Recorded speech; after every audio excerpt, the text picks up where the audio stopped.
Welcome to the podcast of MotorWeek, television's original automotive magazine.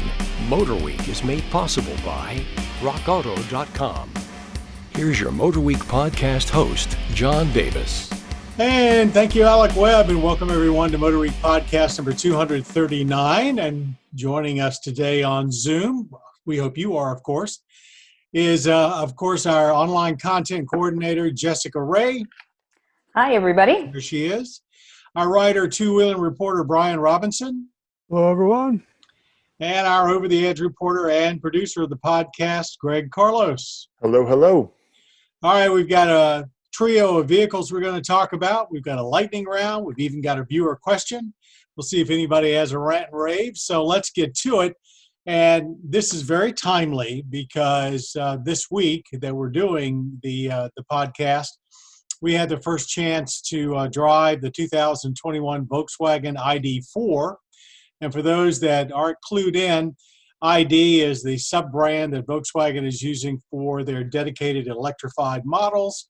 And the ID.4, which is a compact SUV, will be the first one sold here in the U.S.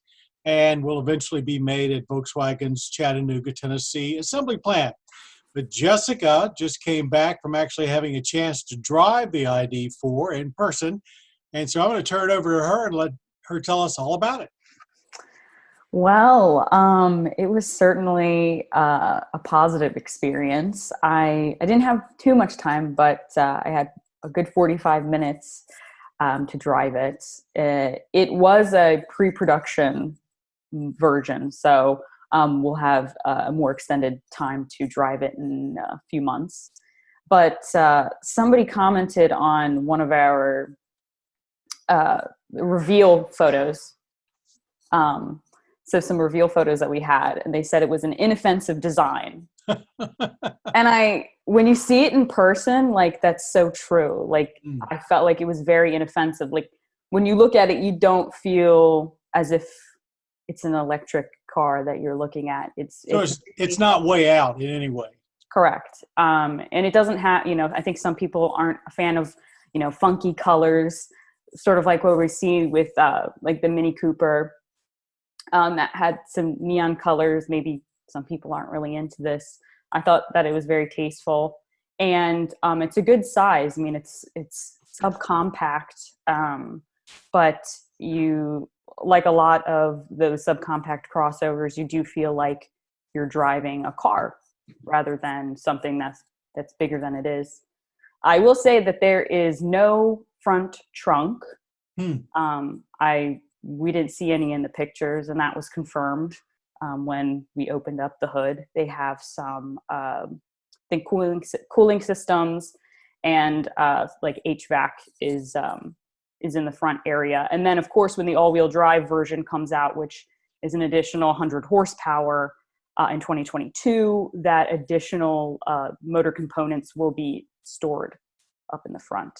Let me ask you, since up until recently, and you mentioned the Mini, the two most fun to drive EVs that we've driven were the Golf E, the Volkswagen Golf E, and the Mini SE. How do you think does it drive like a Volkswagen? Does it drive sporty? I mean, yes. Because most electric cars are not known for having a particularly sporty attitude, with those two exceptions. Yes. I mean, I definitely agree that it drives like a Volkswagen. I think when I got in the car, sat in the car, started driving, it really, it felt like a Volkswagen. It was, it was a very smooth ride, very pleasant, of course. And, you had quite a few different modes. You had a normal mode, you had a sport mode, and you had an eco mode. And I tested it on the highway. I tested it on sort of more of back roads. So I did a bit of mixed driving. And I remember I had it in sport, and I was merging onto the highway, and I turned my head, for a second to check my blind spot. And by the time that I had moved over into the lane and been back looking forward, I was going like 70 miles an hour. You don't really realize how fast it can just, propel you forward. All that instant torque. Yeah. Of course, that's I wouldn't say, a little normal when switching from combustion engine to an EV. But it's definitely, I really enjoyed myself the whole time that I was driving it. I have a question about the interior. But Volkswagen interiors don't change very much. This is a complete departure. We don't have any pictures we can show right now, but if you Google it, you'll see a very clean dash with a big prominent display in the center. How did you interact with it? Did you like it? Because this is something really new as well. Yeah, I mean, it's a simplified version. I think there's really no buttons like we see, in traditional Volkswagens. So everything is touch screen. I didn't get to really use it to its full capabilities because, like I said, it was a pre-production model, so it wasn't 100% quite yet. But from what I did use, it was very intuitive. It was very simple. I think very easy to learn, and didn't feel like it was in the way. I will say, I think I drove a first edition, so that's the top tier model, and that had, I think it's an 11-inch screen. I felt like it, I think the lower level models will have a smaller screen. I think I have to drive both of them to see which one I liked better. But it wasn't like overtly distracting or anything. Of course, the dash, where the speedometer and such, it was very small, but the data you need for an electric car is really just the speed limit or how fast you're going and how much charge you have left. This ID.4 is going to compete with not only the Tesla Model Y, but also the Mustang Mach-E, and size-wise, it's in that ballpark. It's either a little bigger or a little smaller than the other two. From the photographs, it looked like that the cargo and rear seat area were quite large. Do you have any impressions? I assume you didn't get to spend a lot of time looking at it that back there, but it looked like it could hold its own for someone in that small SUV class. Sure. I think they said that the cargo area was pretty equivalent to the Tiguan. And just looking at it, it did feel very spacious. I said there was no front trunk. Yeah. But you don't need one with the amount of space that you have in the cargo area. And there were a couple of things you could do to even make it a little bit larger, which we'll be able to test out more when we have the car with us. But I mean, it definitely seemed like there was enough space for any comfortable long trips, for sure. The base price of it is less than the Model Y or the Mach-E, and in response to Volkswagen publishing the prices to starting in the around 40 with before any government incentives, Ford has already lowered the prices on the Mach-E just this week. So I think everybody's looking at this and thinking this is some real competition. Do either of you guys have any comments on the ID.4?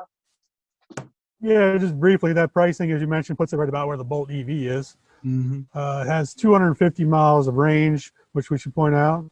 I think they've already sold out the first editions that Jessica mentioned. So obviously people are really excited about it.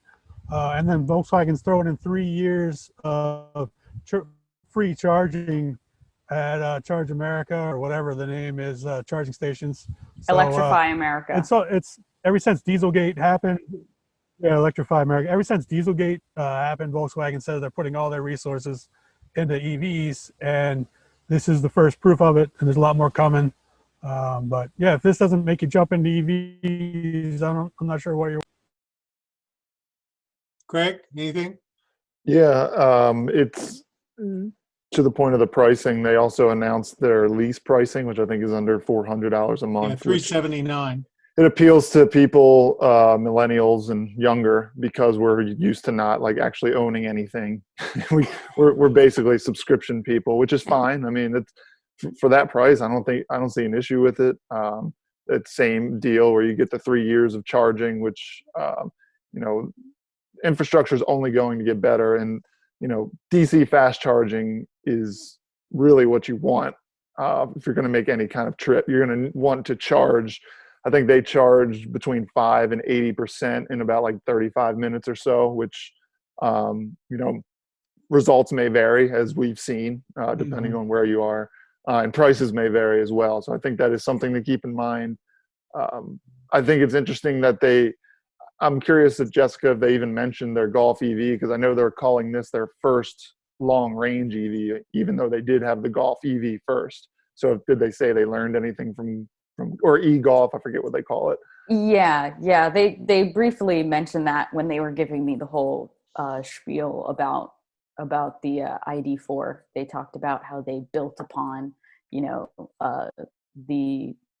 e-Golf, and of course how they're looking at other, EV competitors like the Tesla and like the Ford Mach-E, Mustang Mach-E. Yeah. So. I think Golf only had a little over 100-mile range. That's why they consider this their first long-range EV. Yeah, they've said this is the first EV they've done that's designed for the American market, which means longer range. Correct. Well, thanks for that report. That was extremely comprehensive. And really, I personally am very interested in getting in it. There've been some European journalists that have posted some drives, and it seems to be, at the moment, pretty universal praise for it. So we'll see. Let's move on now to something more here and now and a little more widespread. That's the 2021 Kia Sorento. Who would like to start talking about small SUVs? Actually, it's midsize, but I'll be the first to jump in. Having had quite an experience with Sorentos, and if this goes on too long, feel free to cut me off. You owned one, right? Yeah, I went on the original launch out in Idaho, and we did all kinds of off-roading out there. I was pretty impressed. They had a 4Runner out there. It did everything the 4Runner can do. A lot of people forget the first gen was body on frame. It was a tough little truck. And not long after that, my wife was in one. She loved it so much. We bought one, had it for 14 years, put 265,000 miles on it, and never had any problems. Second gen got extremely car-like and ugly. Third gen got bigger and better, but it was still more Highlander than 4Runner. The new gen, they've definitely tried to make it more rugged, and it looks good. And you can get a off-road model with 1 inch of lift. Yeah, the powertrains, they're kind of offering more hybrid and a plug-in hybrid eventually, as my wife walks down the steps. So I think that's, back to the whole generational thing, that's going to appeal a lot to the millennials and people who are like really for the whole hybrid first type deal. It does look a lot better. I know driving the Sorento from 2 generations ago and then the previous one, they actually worked that suspension out a lot, because the 2 gen ago Sorento really was like a boat. I mean, it was like constantly back and forth on the highway. And they really sorted it out on the this latest one before the 2021. So I have to imagine they have gotten even better than that. So I'm looking forward to driving it. It looks more upscale. It's inside and out. Yeah, I feel like when I saw the profile of it, it reminded me a little bit of an Acura, personally. Of course, you can sort of see where the front gets its cues a little bit from, the new K5. I see a lot with that. I think I'm really interested to see the space on the inside. There's supposed to be more cargo space. There's now a standard 3rd row, which sort of changes things a little bit, because you can now get captain's chairs in the 2nd row. So there's a lot of configurations for a quite a few different family types. I know that the 3-row SUV market is very competitive because a lot of people need or want a 3-row SUV. They need that size, they need that space. So I think it'll be very interesting to see sort of the Sorento in person. Yeah, and what kind of space they were able to carve out for that third row, because generally when you get into the smaller SUVs, it's almost more for marketing bragging rights than anything else. Yeah, well, I mean, even down to midsize. Yeah, having a CX-9, personally, I understand it's not going to fit adults back there comfortably, but it is nice to have in a pinch. It really is, because I mean, 95% of the time it stays down in our car to throw in, strollers and whatever else we have. But every once in a while, you just got to toss someone back there, and it is nice having that option. Even for short trips. Yeah, just like all-wheel drive, you hardly ever need it, but when you do, it's good to have. Yeah. Super. Let's move on to something that bowed recently, and to, there's two sides to this next car, the next cars. One is the performance, the other is its appearance. The 2021 BMW M3 and M4 bringing, I don't know what you want to call it, but the exaggerated split grille from that's going to be the new BMW signature to the forefront. We just saw it on the 4 Series convertible as well. Anyway, what do you think about the new M3 and M4? Why don't we get into the performance first, and then maybe we can. That'll be more positive, I think. We don't need to beat a dead horse, honestly. Well, as you always point out to me, and we point out to our viewers, beauty is in the eye of the beholder. So shoot. Yeah, that's my wife is a firm believer in that, apparently. So it's still using a inline 6 twin turbo. Power is up across the board, because they will do an M3 and M4 competition model. Those are going to be the high end. Yeah. So 510 horsepower for those. 480 for if you just get into an M3 or an M4 standard. It's quite a bit more, over 50 horsepower more than the previous one, but those never really lacked power. In fact, I think they even had too much power, or the delivery was just off. It always seemed like if you're driving around, you get a little bit too much into it, you're constantly seeing that amber traction light, which is kind of annoying and maybe unnerving to some people. 6-speed manual option, which is, I think, maybe the only manual in this segment. And of course, an 8-speed automatic transmission. And probably the biggest news is all-wheel drive in an M3 or M4, first time ever. Yeah, I'll try to keep it brief. I'm fighting some internet gremlins here, but I started testing in the late 90s, so I always felt like I missed the golden era of M3. Everyone kept telling me the older ones were better, blah, blah, blah. But I always enjoyed the heck out of them. Looking forward to driving this one. As Greg mentioned, the manual's back. Only in the base model, not in the competition. It's still going to be packed full of electronics. It's still going to be heavy, but I can't wait to drive it. Yeah, the all-wheel drive, it really just, I think it will depend on what do you want to get out of your car, because honestly, as much power as it has on the street, when we took an M4 competition a few years ago to Roebling, that was an extremely controllable car on the track, very well balanced. So really, I mean, I think BMW is not making stuff up when they say these are made for the track, because I think in our experience, they handle extremely well. I think the all-wheel drive is simply an answer to what you touched on, is that it had a very sensitive throttle in the past. Horsepower numbers are getting up there, and they just need more tread, more connection to the road to lay it down, and that's all-wheel drive makes sense. Now that all the manufacturers have pretty much learned how to dial out all of the understeer that all-wheel drive used to bring. So it's probably a logical development. Yeah, and you're still going to be accelerating from a dig. I mean, especially with all-wheel drive, around 4 seconds or even less. So what do you think about the new nose? I'm sorry, I didn't hear you. You're kind So of. what do you think about the new BMW nose? The nose. Well, what's kind of a bummer is that we've only seen the front end on the European models. So with like a European license plate.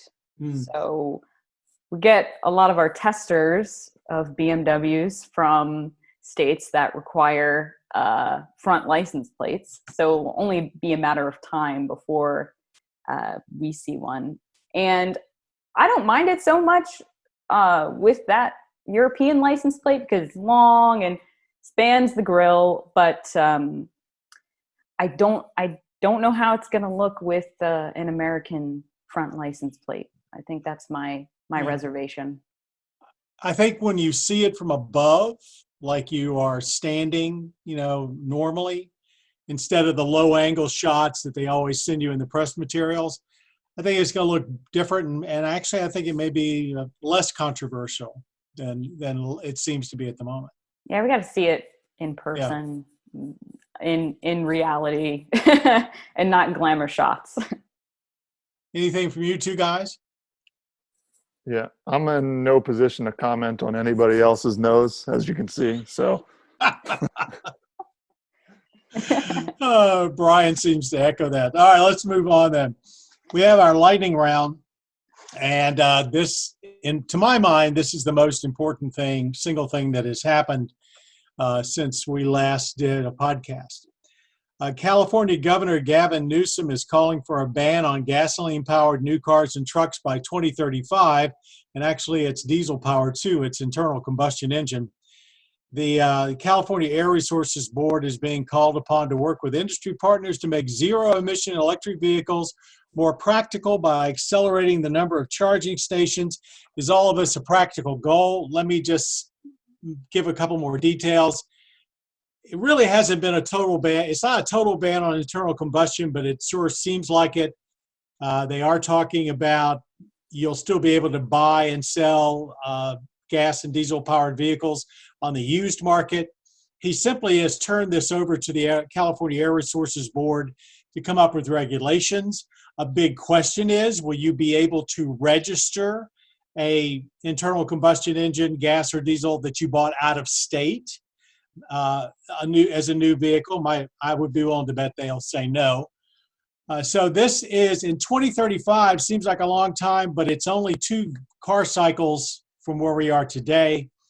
And we also must remember that I think it's 12 or 13 other states in the District of Columbia have signed up and passed legislation to follow California. Nobody's made a pronouncement yet, although someone told me that Maine the Maine governor said something about it. So this has nationwide potential. California is like 11% of the U.S. car market, but we're actually talking about something that could affect over half of it. Having said that, I'll turn it over to you folks to give your opinions. I think it's always a little easier to take the pessimistic view. So I'm going to say it's not totally practical, because I think they're going to get fought tooth and nail, as we've seen with basically any issue. Americans love their cars. They love their gas-powered engines. I know California has a huge following of EVs, hydrogen-powered vehicles. It's going to be really, really hard. I'll say that for this to, if it were to come to fruition by 2035, color me completely shocked. Yeah, it's just another attempt of California to get as many people as possible to leave the state. Plus, you mentioned used cars are still bought and sold with gas. It's fine. Used car market's going to be huge. Yeah. More power to it. Yeah, I mean,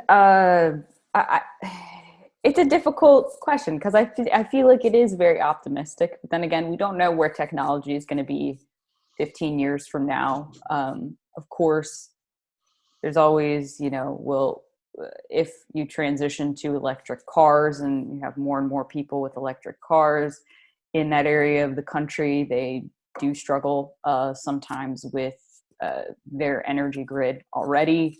So it would be a lot of pressure on the energy grid. I could see something like that working maybe somewhere else. but it's so hard to tell, and maybe it's a very optimistic goal, but who knows where we will be in 2035. To give you a little history, since I'm considerably older than you three, when California first put in its most stringent emissions rules, which basically were trying to get people into electric cars, and this goes back 30 years, they basically pushed the industry. We saw companies like Chrysler buying golf cart companies basically so they could meet the goals. The state eventually backed off, but you could probably say that they did push the industry further than they would have gone. And my guess is that's what's going to happen here, that if they don't make 2035, maybe they'll make 2040 or 2045. If they had said 2050, I would have said, which is what some of the European countries have done, I would have said that is very doable. I think 2035 is a little soon. And I think having it spread to the east, if it does, is going to be politically much more sensitive than maybe in California. So I think this is the beginning of, it's opening a new chapter into the push for EVs. I think bans are terrible and they never work. But obviously the California governor was seizing on their horrible situation with wildfires to do something that a lot of environmentalists think should be done. And it's going to be very interesting. I personally, and I'll hush, I think the industry was on a more solid path when we had the Obama era emission standards that looked like they were going to be almost impossible to meet, but the industry said, we're going to suck it up and do it. And probably, depending on what happens in the near future, we may see those come back. So we'll see. It's going to be, I think there's definitely going to be a push one way or the other to clean up the air from fuel emissions, regardless. Yeah, I just feel like I'd have to add, my pessimism for this specific thing isn't, because I don't think it's a good thing. I think it is a good thing. And I think we have technologically difficult. I think we have to work that way. I was just purely answering the question of whether or not 2035 is a realistic goal. Yeah, I agree with you. I think it probably isn't, but that's what they do out there, where they lay down the gauntlet and then they'll back off later after everybody spends billions of dollars trying to meet the original deadline. So we'll see. Mm-hmm. We have a question from W. W. From W. Not George W., I guess. Maybe, we don't know. It could be. Could be. I have a 2018 Toyota Tundra, and because of my age, it could be George W., and COVID-19, I have driven it just 2,500 miles since the last oil change. I'm using 0W20 full synthetic oil. Do I need to change the oil at the next suggested date interval, or can I wait another 2,500 miles for the 5,000-mile interval? What do you think? I don't want to give false information or bad information, but coming from the guy who got 265,000 miles on a Kia Sorento, doing all the maintenance, I would say you're fine going to 5,000 miles. Yeah, I know that you're supposed to do it at that interval, the time interval, because oil does eventually break down. That's conventional, obviously, is more susceptible to that than synthetic. So with synthetic, I do think it's probably okay. And honestly, to be totally honest, I would probably just let it go. And I've done that in the past. But if at all possible, it is good to just keep up with those dates, even for your own sake, because maybe you accidentally do miss one and then now you're like 2 years behind. Jessica, what would you do? Oh, I would, you're using full synthetic oil. I'm not a person who uses full synthetic oil since I have a much older engine, but what do you have again, Jessica? Look, I have a Jeep. Oh, that's right. I couldn't remember. Yeah. But no, I think whatever you're comfortable with. Some people like the dates, some people like the miles. if you're really uncomfortable, maybe meet in the middle. You know, I think there's something that we need to talk about specifically for this 2018. He's still under warranty. He's not only got probably a new car warranty left for the whole vehicle, he's got a powertrain warranty. Now, 5,000 miles is probably sooner than his powertrain warranty says it should be changed anyway. So my advice for W is make sure you don't go longer than what your owner's manual says you need to go for changing the oil, because the dealer can void your warranty, and that means time and date. So frankly, you ought to call the service manager or call the dealer, ask them your question. I'm sure they're going to tell you to bring it in and change the oil, but there's much more at stake here, and that's your powertrain warranty, which is worth, a lot of money. So even though I would stretch it out if it was an older vehicle without any question, going to 5,000, because you're not driving it, you're not getting it dirty, you gotta pay attention to the warranty, and not just to the new car, but also the powertrain. Good point. So be careful. Of course, if you're one of those lucky folks who bought their car and gets complimentary oil changes, then I would just say get your oil changed. Yeah, that's right. A lot of you're very absolutely right. But the catch is they won't do it until they have to. Ah. They look at the calendar and the miles, and it's only free if you meet Certain that standards. particular date or mileage. Mm. Okay, anybody got a rant and rave they want to talk about? I feel like did I have one? Oh no, you have to have one. I queued up some from the last time. It could be a good thing. It could be a rave. That's true. You know what? I do have a rave. My rave is that a positive of the pandemic is the fact that my car insurance went down, which I believe quite a few people's car insurance also went down as well. Mine went down, I don't know exactly how much, but it was a relatively... 15% is what a lot of the TV ads have said. Yeah, I think it was close. I think it was close to that. Yeah. It was, so it went down. And so I will rave about that. That's the first time I think that's ever happened. I think you're right. I mean, why else would they, charge you less? Yeah. But for quite a few months, I mean, nobody was driving, for a good, I would say, month or two. Really didn't have many people on the road. So less auto accidents, less insurance payouts. That's always good for the insurance companies. Speaking of money, I want to give a shout out to every little town, and there's a lot of them around where I live, that have been not collecting parking meter fees and not giving out tickets because they're trying to get people to come out and shop downtown because nobody's going out. And I think that was a smart move by some of the municipalities to encourage people. And even where they haven't done that officially, I have to admit, I haven't seen anybody trying to give somebody a parking ticket in 6 months. So, Yeah. Anybody else? All right. Well, I think that wraps up our MotorWeek podcast number 239. Thanks, Jessica, Brian, and Greg. Also want to thank our audio engineer, Jim Bigwood, back at the home base, our podcast producer, Greg right here, and our creator, Bob Mixter. And to all of you out there, be sure to watch MotorWeek on your local public television stations. If you're not sure where to find us, go to our website, motorweek.org. Click down from the top menu. You can put in your zip code and find out where we are being shown and when. Also, we're seen every week, many times, but starting on Tuesday nights at 7:30 on the Motor Trend cable channel. We're on PBS Living, which is part of Prime Video, so you can stream us there.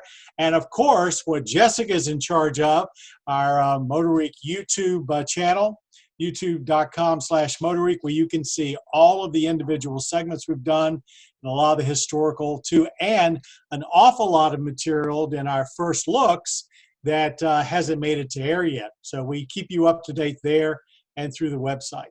I think I covered everything. Yeah. So next time, thanks everybody, and thanks very much for being a part of MotorWeek. You've been listening to the podcast of MotorWeek, television's original automotive magazine. MotorWeek is made possible by RockAuto.com. For additional information on podcasts, videos, and showtimes, visit our website at MotorWeek.org. And watch MotorWeek, television's longest-running automotive magazine series each week on your local PBS station.